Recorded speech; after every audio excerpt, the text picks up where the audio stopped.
حضرت امیر المومنین ایدہ تعالیٰ بنصرہ العزیز فرماتے ہیں، اللہ تعالیٰ کی صفات کو اختیار کرنا اور اس کا رنگ پکڑنا اللہ تعالیٰ کا عبد بننے کے لیے ضروری ہے کہ اس کی صفات کو اختیار کیا جائے۔ جب اللہ تعالیٰ نے فرمایا کہ اس کا رنگ پکڑو تو اس نے انسان کو وہ صلاحیت بھی دے دی کہ وہ اس کی صفات کا مظہر بن سکے اور اپنے دائرے میں اس کا اظہار بھی کر سکے۔ عام زندگی میں انسان خدا تعالیٰ کی صفات کا اظہار کر تو رہا ہوتا ہے، لیکن وہ اس نیت سے نہیں ہو رہا ہوتا کہ وہ خدا تعالیٰ کی رضا کی خاطر اس کے رنگ میں رنگین ہو۔ لیکن ایک حقیقی مومن کو چاہیے کہ وہ ان صفات کا مظہر بنے اور اظہار اس نیت سے کرے کہ وہ خدا کی رضا کا طالب ہے۔ اس کے بعد فرمایا وَنَحْنُ لَهُ عَابِدُونَ،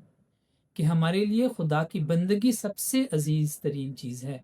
اور ہماری تمام زندگی کا ہر ایک لمحہ اسی راہ میں گزرے۔